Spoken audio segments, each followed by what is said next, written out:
Virginia women, but we're not going to let him get away with it. Today, Chairwoman Susan Swecker, Delegate Sia Price, and Congresswoman Jennifer McClellan will make some remarks, and then after that, there will be some time for Q&A. And with that, I will let Chairwoman Swecker take it away. Thanks, Kelsey. Good morning, everybody, and thank you all for joining us. Today, as Virginians are voting, we wanted to warn everyone around the Commonwealth about Hung Kal's dangerous anti-choice agenda and to make clear that if given the chance, he would vote for an abortion ban with zero exceptions for rape and incest. When he was a candidate for Congress back in 2022, Hung Kal showed us who he was. He said he was thrilled Roe v. Wade was overturned, cheering on every single state abortion ban that has happened as a result. And we're very grateful that because of our Virginia Democratic leadership, we're the only state in the South without an extreme abortion ban. But that isn't good enough for Hung Kal. He pledged in a candidate survey for the Prince William and Manassas Family Alliance voter guide that he would support a law that would protect innocent life from conception to natural death. And we all know what that means. He'd be a vote for a national abortion ban with zero exceptions for rape and incest. And just think how extreme that is. Hung Kal wants to take away the freedom to choose from survivors of rape and incest.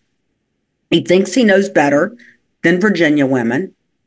Hung Kal wants to insert himself into a private health care decision that should be between a woman and her doctor.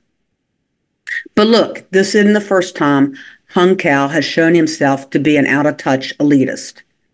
He called the Stanton News Leader a podunk newspaper. Now, that's my neck of the woods, and he's dead wrong. There's nothing podunk about Stanton. Now, many of you know this, but I grew up on a dirt road on my family's sheep and cattle farm in Highland County. It was a close-knit community where everyone looked out for one another, a real it takes a village kind of place. And one Christmas Eve, when I was a little girl, our neighbor's house burned down. My parents moved us into our grandparents' home across the meadow, and our neighbors moved into ours while theirs was being rebuilt. My parents didn't think twice about making this move, so I didn't either. This is the earliest example of love thy neighbor that I can remember. And looking back, it set a standard that I have tried to live up to. It's the foundation that our Commonwealth and our country were built on and rest on. When I heard that GOP Senate candidate Hung Kal called the Stanton News Leader and the community it serves podunk, I thought of all those people who helped shape me into the person I am today. Good and decent people who worked hard every day to raise a family and put food on the table. But this is who Hung Kal is. He always thinks he knows better than us, Virginians. We've made clear at the ballot box that Virginians want leaders who will stand up for reproductive freedom and have rejected time and time again extreme Republicans who want to ban abortion. And this November, Virginians will make clear that Hung Kal's dangerous anti-choice agenda belongs nowhere near the United States Senate.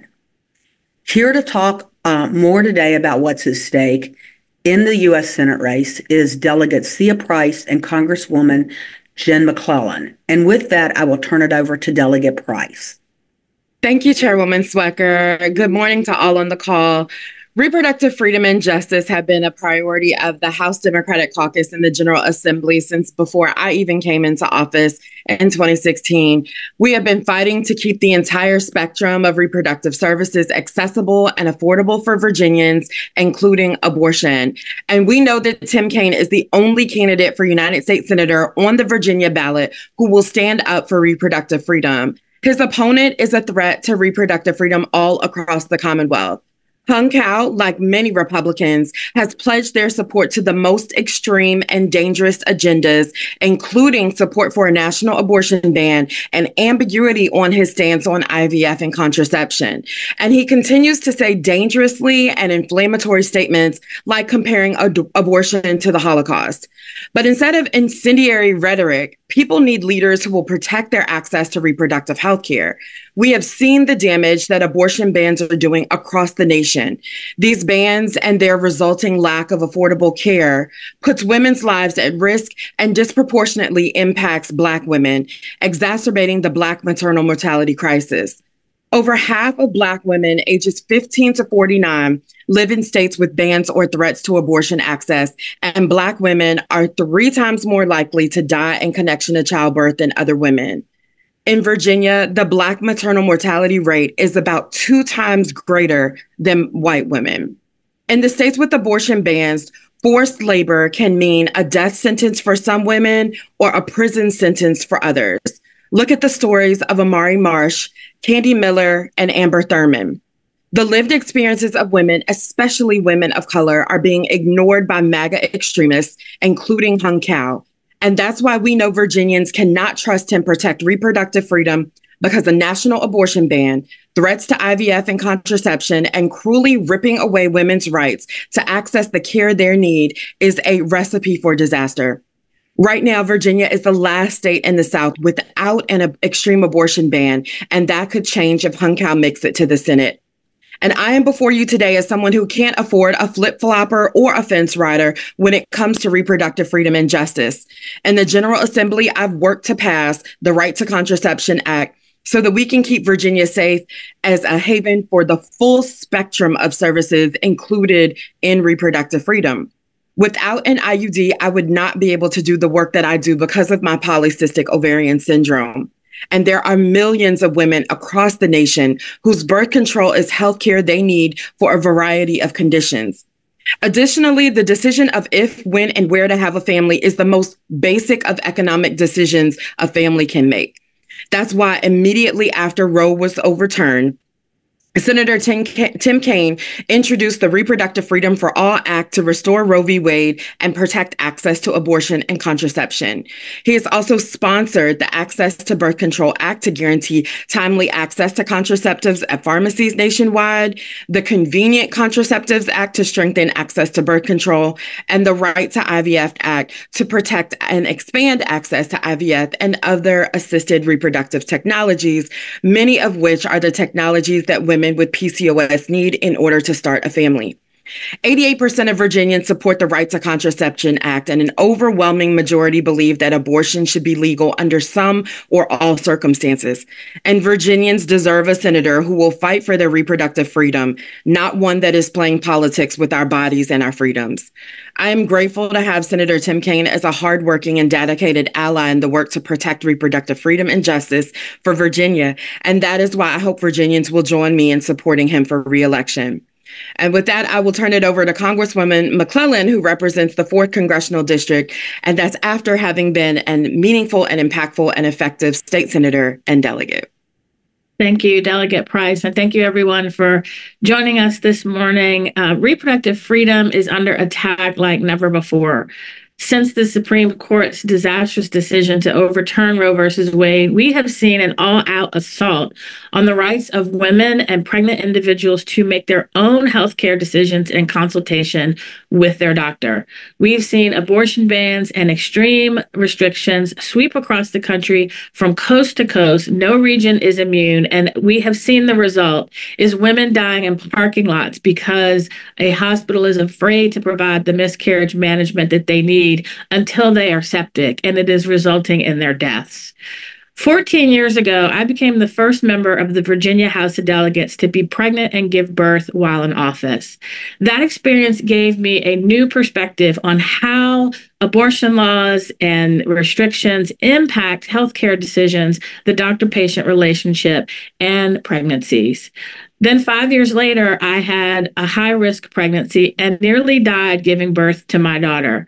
I was wheeled into the emergency room with the peace of mind that my doctor would make the decision that she felt in that critical moment necessary without fear of prosecution.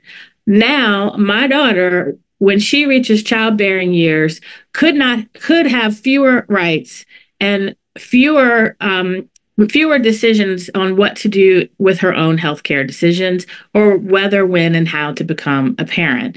Here in Virginia, we have fought back. We are the last state in the South without an abortion ban or extreme restriction, and that didn't happen by accident. It happened because of the tireless work of so many people who stood up, spoke out, told their stories, and made sure that Virginia remained a safe haven for abortion access. Not only that, but that we removed medically unnecessary barriers to abortion that were legal under Roe versus Wade through the Reproductive Health Protection Act that I carried with Delegate Charnel Herring.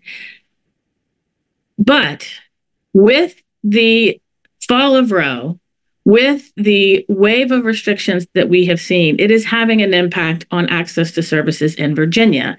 And if we lose the Senate, then there will be an abortion ban adopted nationwide.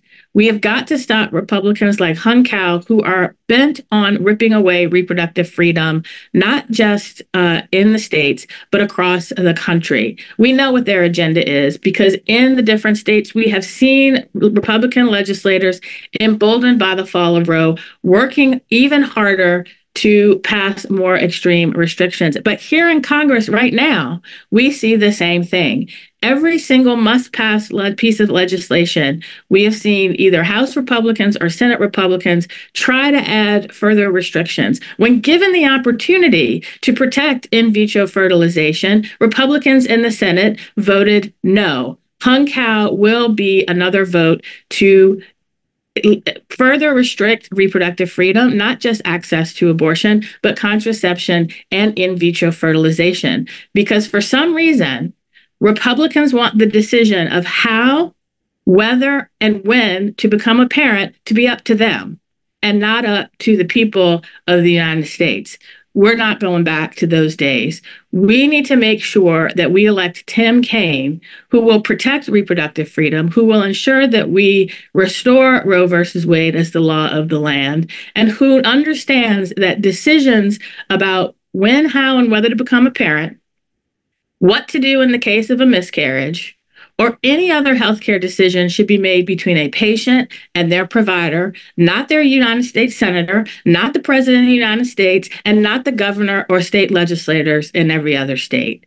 That's why I am here to say it is critically important for our daughters and their daughters and many people who want to have daughters, or even those who don't.